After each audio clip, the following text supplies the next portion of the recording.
miliar yang katanya akan diberikan oleh saya. Makanya beberapa korban juga nagih ke saya, cek yang dijanjikan ini mana gitu. Saya bingung karena saya ngerasa saya nggak pernah menjanjikan atau bekerja sama dengan orang lain gitu selain dengan terlapor ini.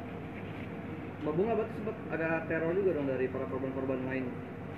Iya ya, seperti yang saya sampaikan, terkuatnya masalah ini karena banyak sekali yang melaporkan kasus ini terhadap saya, kepada saya gitu. Bang, ada dugaan pencucian uang nggak sih Bang? Kan ini banyak korbannya. Untuk pencucian uang mungkin nanti tergantung pengembangan kasus ya, karena kasus ini dana-dana ini dipakai kemana, dialirkan kemana gitu loh. Jadi nanti biar dari penyidik yang akan melakukan pengembangan kasusnya, apakah bisa sampai ke tindak pidana pencucian uang. Untuk sementara pelaporannya di penipuan dan penggelapan.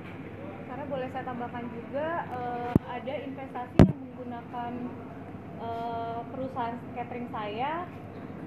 Jadi terlapor ini menyalahgunakan posisi dia sebagai direktur utama untuk berinvestasi kepada pihak ketiga, tapi transfernya itu bukan ke rekening perusahaan saya, melainkan ke rekening CV3 Sri Kandi yang dimana diduga teman dari terlapor ini yang ada di Bali. Jadi mungkin ya saya bisa bilang ini ada dugaan sindikat juga ya, karena banyak sekali transferan yang melibatkan perusahaan-perusahaan orang gitu. Posisi terlapor sendiri ada di mana Pak? Mungkin tahu? Di Bali. Sekarang masih ada di Bali. Di Kasar. Bu, boleh tahu laporan itu atas dugaan apa dan pasal berapa?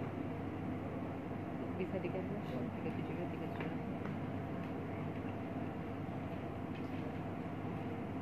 pasalnya Bu. Ya, jadi laporan yang dilaporkan oleh Bu Bunga di Polda Metro Jaya pada tanggal 22 Agustus 2024, laporannya adalah dugaan tindak pidana penipuan, ya, atau perbuatan curang, Undang-Undang Nomor 1 Tahun 1946 tentang KUHP, sebagaimana dimaksud dalam Pasal 378 KUHP dan atau Pasal 372 KUHP. Gitu, Pak. Sudah ada persidangan pemeriksaan belum? Rencana dalam waktu dekat akan diambil keterangan Ibu Bunga sebagai korban.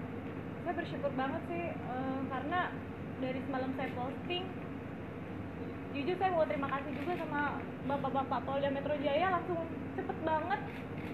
Malam saya langsung ditelepon gitu, besok langsung pemeriksaan. Jadi Jumat besok saya ada pemeriksaan juga Di gitu, Polda. di Polda. Jam berapa Mbak?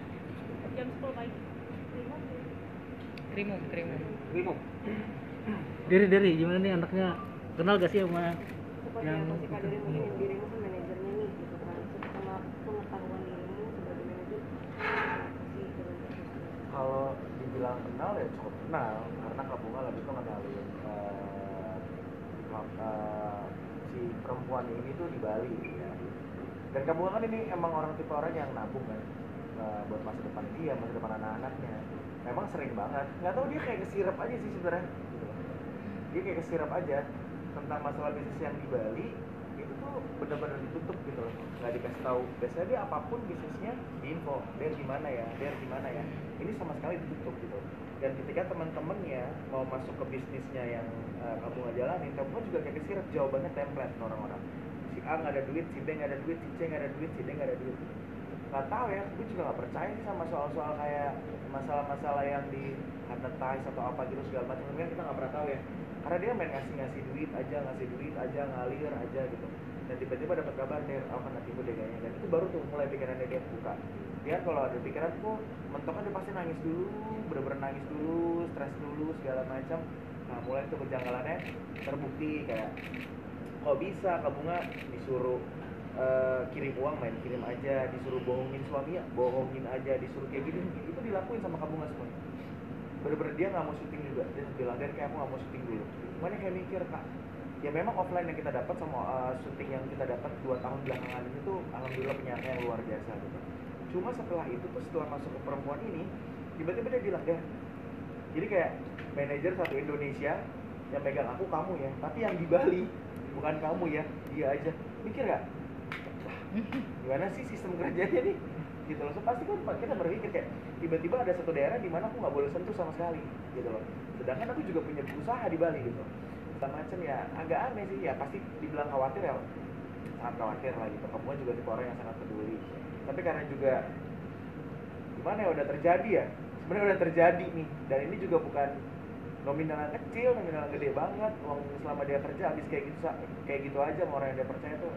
Nggak tahu ya, kalau gue sih ketemu sih gue indes kupingnya super nggak tahu. Nah, soalnya Derry juga hampir banget jadi korban, Yes. salah satu korbannya juga, karena terlapor ini juga mencoba untuk teks Derry, menawarkan Derry dengan purchase order yang sama persis dengan purchase order yang ada di saya gitu, yang ditawarin ke saya.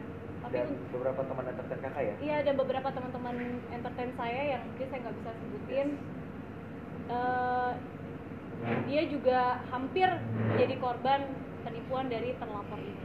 Tapi lu menolaknya gimana tuh? Atau mau diemin aja di tag? Jawab. Pertama jadi udah gak masuk akal, kedua dari ngeliat gaya juga udah gak masuk akal, jadi kayak jawabnya ya, dan gue orangnya juga agak ketus kan. Jawabnya, iya kak, nanti aku kabarin ya, selebihnya dari panjang udah gue tidur lah. Lu malam, kirim bisnis tengah malam, lu bisnis apa jadi online, ya kan? Kita fair-fairan aja, dengan nominal yang sangat besar gitu, dengan nominal yang besar.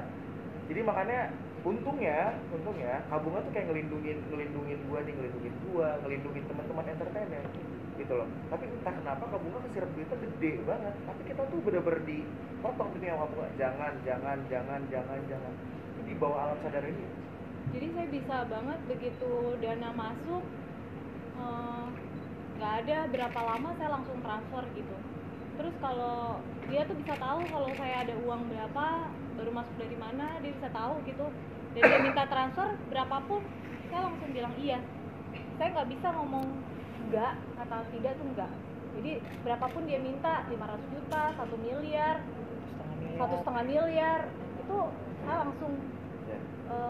transfer gitu. Pernah kok dia nanya honor, kayak misalnya yang sebenarnya belum timeline keluar, segala macam dia bakal nanyain honor data belum. Oh enggak, tanggal sekian ya keluarnya segala macam. Tapi itu duitnya nggak ada. Biasanya gua kalau ngelarang dia, kayak misalnya kak jangan beli barang ya, kak jangan beli tas ya. Terutama itu gua concern banget ke tas, karena dia orang yang belanja tas mulu. Jangan beli tas ya, jangan beli ini ya, karena buat tabungan. Dan tiba-tiba gua kepleset juga, karena kan gua sama talent-talent gua ini tipe orang yang memaintain keuangannya, kayak belilah barang-barang yang penting aja.